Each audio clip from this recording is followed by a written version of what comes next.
శ్రీమాత్రే నమ. జయ గురు దత్తాత్రేయ నమ. ఈ వీడియోలో మనం ఏప్రిల్ 14 నుంచి 20వ తారీఖు మధ్యలో జరగబోయే వార ఫలాలు ధనుసు రాశి వారికి ఏ విధంగా ఉండబోతున్నాయి. ధనుసు రాశి వారికి రాశ్యాధిపతి భాగ్యాధిపతి కలిసి పంచమ స్థానంలో సంచరించడం.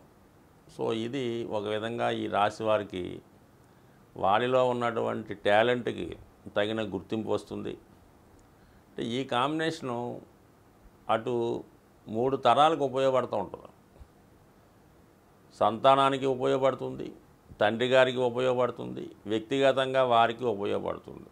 మొత్తం మీద కుటుంబంలో ఒకరికి ఒక ఉన్నత స్థాయి అభివృద్ధి, మంచి గుర్తింపు రావడం జరుగుతూ ఉంటుంది. వ్యక్తిగతంగా జాతకుడికి ఆధ్యాత్మిక చింతన పెరుగుతూ ఉంటుంది. గురువు అన్నటువంటి భావం జాతకుడికి ఎక్కువగా రావడం వల్ల 10 మంది నుంచి మంచి గుర్తింపు రావడం జరుగుతుంది. వీరు చెప్పినది 10 మంది ఆచరిస్తారు, చెప్పింది గౌరవిస్తూ ఉంటారు. ఎక్కడికి వెళ్ళినా మంచి గుర్తింపు రావడం జరుగుతూ ఉంటుంది. సాధారణంగా ధనుసు రాశి లేదా ధనుసు లగ్నం వారు ధన సంపాదన కన్నా వాళ్ళ వ్యక్తిగత పేరు ప్రతిష్ట కోసం ఎక్కువగా పాకులాడుతూ ఉంటారు. సో ఈ కారణం వల్ల కంపల్సరీగా వీళ్ళకి మంచి గుర్తింపు రావడం జరుగుతూ ఉంటుంది. అలాగే సంతాన సంబంధించిన విషయాల్లో శుభవార్తలు ఖచ్చితంగా వింటారు. వాళ్ళకి ఏదన్నా ఉద్యోగం రావడం కానీ, అలాగే సంతానాన్ని ఆశించే దంపతులకి శుభవార్తలు వినడం కానీ, పిల్లలకి ఉన్నత విద్యా అవకాశాలు రావడం కానీ, మొత్తం మీద ఈ వారం అంతా కూడా చాలా హ్యాపీగా, ఆనందంగా, సంతోషంగా గడిచే అవకాశం ఉంది. దానికి అదనంగా కుజుడు 3వ స్థానంలోకి రావడం జరిగింది. సో ఇది 3వ స్థానంలో కుజుడు ఈ రాశి వారికి శుభుడు అవటం వల్ల జాతకుడు చాలా ధైర్యంగా, చాలా సమర్థవంతంగా ముందుకు వెళ్ళే ప్రయత్నం చేస్తూ ఉంటాడు. అంటే ఎటువంటి గొప్ప పని అయినా చేయగలను అన్నటువంటి ధీమాతో ముందుకెళ్ళి ఆ పనిని సాధించే అవకాశం ఉంది. ఇది ఎక్కువగా ఈ శని కుజుల కలయిక 3వ స్థానంలో ఉండడం వల్ల క్రీడారంగంలో ఉన్న వాళ్ళకి, పోలీస్ డిపార్ట్మెంట్లో ఉద్యోగం కొరకు ప్రయత్నం చేస్తున్న వారికి, లేదా సాధారణ ఎన్నికల్లో పాల్గొందాం అనుకున్న వాళ్ళకి కూడా ఎక్కువ విజయ అవకాశాలు రావడం జరుగుతూ ఉంటుంది. కొత్తగా ఉద్యోగాన్ని ఆశించే వాళ్ళకి ఏదో ఒక ఉద్యోగం ఈ సమయంలో లభిస్తూ ఉంటుంది. ఖాళీగా ఉండే అవకాశం అయితే మాత్రం ఖచ్చితంగా అయితే ఉండదు. మొత్తం మీద కుజుడు 3వ స్థానంలో మంచి ఉత్సాహాన్ని, విజయ అవకాశాలని ఇవ్వడం జరుగుతుంది. పంచమంలో ఉన్నటువంటి గురువు మంచి సమయస్ఫూర్తిని, వివేకాన్ని, విద్యని ఇవ్వడం జరుగుతుంటుంది. ఇక చతుర్థ స్థానంలో ఉన్నత విద్యకు కారణమైనటువంటి 2 గ్రహాలు, ఒకటి శుక్ర, ఒకటి బుధ, ఈ 2 గ్రహాలు అక్కడ కలియడం వల్ల జాతకుడికి ఉన్నత విద్యా అవకాశాలు పెరుగుతూ ఉంటాయి. కొత్తగా ఏదన్నా విద్యను అభ్యసించడం కానీ, కోర్సు నేర్చుకోవడం కానీ, ఏదో ఒక రంగంలో టాలెంట్గా విజయం సాధించే ప్రయత్నం చేయడం జరుగుతూ ఉంటుంది. అయితే ఇక్కడ మరి శుక్రుడు ఉచ్చులో ఉన్నప్పుడు జాతకుడికి వాహన సౌకర్యం కానీ, నూతన గృహయోగం కానీ, ఏదైనా బంగారు ఆభరణాలు, విలువైన వస్త్రాలు ఏదో ఒకటి లభించే అవకాశం ఉంది. ఇది స్త్రీలకు చాలా అనుకూలంగా ఉంటుంది. ఎవరైతే ఈ రాశిలో ఉన్నటువంటి స్త్రీలు ఉంటారో వాళ్ళకి ఉద్యోగ అవకాశాలు, వివాహ అవకాశాలు, ఆనందంగా, సంతోషంగా గడిపే అవకాశం కూడా ఎక్కువగా శుక్రుడు బలంగా ఉన్నప్పుడు స్త్రీలకు అనుకూలంగా ఉంటుంది. ఇక బుధుడు వక్రించి ఉన్నాడు. అంటే బుధుడు ఈ ధనుసు రాశి వారికి 7వ భావానికి, 10వ భావానికి కారకత్వం వహిస్తూ ఉంటాడు. సో ఈ 2 విషయాల్లో వక్రించి ఉండడం వల్ల ఒక విధంగా నీచభంగం అయింది, ఒక విధంగా ఉచ్చస్థాయి ఫలితాలు పొందే అవకాశం ఉంది. కాబట్టి మరి జాతకుడు గతంలో ఏదైనా ఉద్యోగ ప్రయత్నం చేసి అది మధ్యలో విడిచిపెట్టి ఉన్నా, లేదంటే వివాహాన్ని ఆశించే వాళ్ళు ఎవరన్నా వివాహ ప్రయత్నాలు చేసి ఆగిపోయి ఉన్నా, అనుకోకుండా గతంలో చేసినటువంటి ప్రయత్నాలు ఇప్పుడు ఫలించి మీకు మంచి ఉద్యోగం రావడం కానీ, మంచి వివాహ సంబంధం కుదరడం కానీ 100% జరిగే అవకాశం ఉంది. ఏదైనా కేంద్రాల్లో శుభగ్రహాలు ఉన్నప్పుడు జాతకుడు జీవితం చాలా సంతోషంగా ఉంటుంది. ముఖ్యంగా గురువు కానీ, శుక్రుడు కానీ ఒక కేంద్రంలో ఉచ్చులో ఉన్నప్పుడు ఆ కేంద్రం అన్ని భావాల మీద తన ప్రభావాన్ని చూపిస్తూ ఉంటుంది.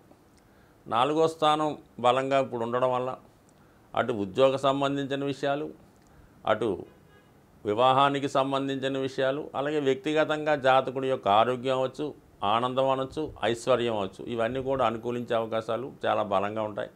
అయితే శుక్రరాహుల కలయిక జాతకుడు ఏదో ఒక బలహీనతకు లోనై ఏదో ఒక వీక్నెస్తో కొన్ని వెళ్ళకోని చోటుకి వెళ్ళడం కానీ, అన్య స్త్రీల మీద మోజు పెంచుకోవడం కానీ, సో అలాగే ఏదన్నా వ్యసనానికి లోన ఏదైనా బారో, రెస్టారెంటో, పేకాట ఇలాంటి వాటికి బానిసై రహస్యంగా ఏదన్నా ధనాన్ని వేస్ట్ చేయడం కానీ, ఇతరులని కలుసుకోవడం కానీ, రహస్య కార్యకలాపాల్లో పాల్గొనడం కానీ, ఇటువంటి విషయాలు కొంతవరకు ఈ వారం గోచరిస్తున్నాయి. ఏదన్నా ఈ శుక్రరాహులు ఈ గోచారీత్యా కలిసి ఉన్నప్పుడు జాతకుడిని వ్యసనాల వైపు మళ్ళిస్తూ ఉంటుంది, మనీ వేస్ట్ చేయడం జరుగుతూ ఉంటుంది, అన్య స్త్రీ వ్యామోహం కలుగుతూ ఉంటుంది. కాబట్టి సాధారణంగా ఈ ధనుసు రాశి వారు ఇటువంటి బలహీనతకి లొంగకుండా జాగ్రత్తగా ఉండడం మంచిది. ఒక చిన్న బలహీనత పెద్ద మిస్టేక్గా మారి అది జీవితాంతం జాతకుడి యొక్క మరి వివాహం మీద కానీ, జాతకుడి యొక్క వృత్తి మీద కానీ ప్రభావం చూపించే అవకాశం ఉంది. కాబట్టి సాధ్యమైనంత వరకు ఇటువంటి వాటి జోలు వెళ్లకుండా చాలా నియమంగా ఆధ్యాత్మిక చింతనతో ఉంటే చాలా మంచిది. బట్ ఏదైనా ఈ రాశివారు ఈ వారంలో కనకదుర్గ అమ్మవారి ఆరాధన, దుర్గా అష్టోత్తర పారాయణం, అమ్మవారిని ఆరాధించడం వల్ల వ్యసనాల నుంచి బయటపడి మంచి నడవడికతో ముందుకు వెళ్తారని ఆశిస్తూ, సాధారణంగా ఈ రాశి ఫలాలు చూస్తున్న వాళ్ళకి అనేక రకాల సందేహాలు రావడం జరుగుతూ ఉంది. ఒకే రాశిలో ఉన్నంత మాత్రాన అందరికీ ఒకే విధమైనటువంటి ఫలితాలు ఉండే అవకాశం లేదు. ఒక రాశిలో సాధారణంగా 3 నక్షత్రాలు రావడం జరుగుతుంటుంది. వారు జన్మించినటువంటి జన్మ నక్షత్రాన్ని బట్టి కూడా జాతకం ఆధారపడి ఉంటుంది. సో ఉదాహరణకి కర్కాటక రాశి తీసుకుందాం. కర్కాటక రాశిలో పునర్వసు 4వ పాదం, పుష్యమి, ఆశ్లేష నక్షత్రాలు ఉంటాయి. ఈ పునర్వసు నక్షత్రం 4వ పాదంలో మరి ఆది పురుషుడైనటువంటి శ్రీరామచంద్రుడు జననం జరిగింది.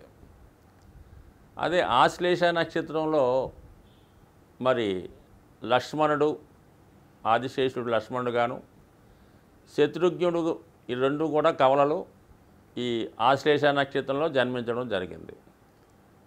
అదే పుష్యమి నక్షత్రంలో భరతుడు జన్మించడం జరిగింది. అంటే మొత్తం మీద 4 అన్నదమ్ములు కూడా కర్కాటక రాశి అందే జన్మించారు. అయితే అందరికీ ఒకే విధమైన ఫలితం జరిగిందా? మీరు ఒకసారి మీరు రామాయణాన్ని తెలుసుకున్నప్పుడు రాముడికి ఒక విధంగా జరిగింది, లక్ష్మణుడికి ఒక విధంగా జరిగింది, భరత శత్రుఘ్నులకు ఒక విధంగా జరిగింది. అది వివాహ విషయంలో అవ్వచ్చు, వాళ్ళ అన్యోన్య దాంపత్య విషయంలో అవ్వచ్చు, రాజ్యం రావడంలో అవ్వచ్చు. సో అందువలన ఏంటంటే ఒకే రాశిలో జన్మించినంత మాత్రాన అందరికీ ఫలితాలు ఒకే విధంగా ఉండవు. వారి జన్మ నక్షత్రాన్ని బట్టి కూడా గోచార ఫలితాలు ఆధారపడడం జరుగుతూ ఉంటుంది. సో అలాగే మరి ప్రస్తుతం ఈ గురుగ్రహం భరణి నక్షత్రం మీద సంచరించడం జరుగుతుంది. సో ఈ భరణి నక్షత్రం మీద సంచరించడం వల్ల అశ్విని నక్షత్రం వారికి ఎలా ఉంటుందంటే మరి సంపత్తార మీద ప్రయాణించడం వల్ల వాళ్ళకి ఆర్థిక పరంగా చాలా అనుకూలంగా ఉంటుంది. అదే కృత్తికా నక్షత్రం వారికి ఎలా ఉంటుంది, పరమిత్రత రావటం వల్ల ఏంటంటే వాళ్ళకి ధనం ఖర్చు ఎక్కువ ఉంటుంది. సో ఈ విధంగా నక్షత్రాన్ని బట్టి కూడా గోచార ఫలితాలు మారుతుంటాయి. కాబట్టి మాకు ఇది జరిగిందండి, మాకు ఇది జరగలేదన్నటువంటి అపోహ మాత్రం పెట్టుకోవద్దు. కేవలం ఈ గోచార ఫలితాలు నామమాత్రంగా తీసుకోవడం, దాని తర్వాత జాతకంలో జరుగుతున్నటువంటి దశలు, అంతర్దశలు, విదశల మీదే జాతకం ఎక్కువగా ఆధారపడి ఉండడం జరుగుతూ ఉంటుంది. కాబట్టి సాధ్యమైనంత వరకు మీరు జాతక ఫలితాలను జాగ్రత్తగా తీసుకుంటూ పాజిటివ్ వరకు జాగ్రత్తగా తీసుకోవడం, పరిహారాలు లాంటివి ఏముంటే జాగ్రత్తగా పాటించుకోవడం అనేది ఉత్తమమైన పద్ధతి తప్ప ప్రతిదీ కూడా ఏదో స్త్రీలాభం ఉందంటే స్త్రీ వస్తుందనో, ఏదో అంటే ఆర్థిక పరంగా బాగుంటుందంటే నిద్రుగుతుందనో అలాంటి అపోహలకి భ్రమలకి ఎట్టి పరిస్థితులు కూడా లొంగడానికి వీల్లేదు. ఎందుకంటే అనేక మంది ఒకే రాశిలో జన్మిస్తూ ఉంటారు, అనేక మందికి ఒక విధంగా ఉండదు. కాబట్టి మరి రాశి ఫలితాలు చూస్తున్న వాళ్ళు చాలా జాగ్రత్తగా చూసి దాన్ని ఏదో నామమాత్రంగా తీసుకోవడం మంచిది. ఇంకా మనకు మేలైన ఫలితాలు, ఉత్తమైన ఫలితాలు కావాలనుకుంటే మీకు అందుబాటులో ఉన్నటువంటి ఒక మంచి జ్యోతిష్య పండితుడిని సంప్రదించడం వల్ల అది ఎలా ఉండాలంటే మీకు మీ ఒక్కరి జాతకమే కాకుండా మీ కుటుంబ సభ్యులు అందరి జాతకం, కొంతమంది వంశవారపర్యంగా ఆ కుటుంబం అంతా కూడా ఒక గురువుని ఆశ్రయిస్తూ ఉంటారు.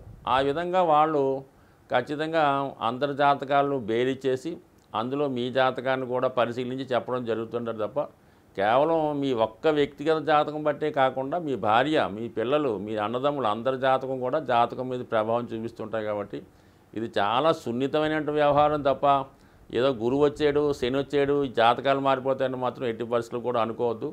ఇది అందరికీ అన్ని విధాల అన్ని గ్రహాలు జాతకుడికి అనుకూలించినప్పుడే చాలా అనుకూలంగా ఉంటుంది. ఒక గ్రహం బాగున్నంత మాత్రం శుభం జరగదు, ఒక గ్రహం పాడైనంత మాత్రం ఇబ్బంది కూడా జరిగే అవకాశం లేదు. కాబట్టి జాతకుడు జాగ్రత్తగా ఈ గోచార ఫలితాలను అన్వయించుకుంటూ దాన్ని కొంతవరకు తీసుకోవడమే మంచిది. స్వస్తి.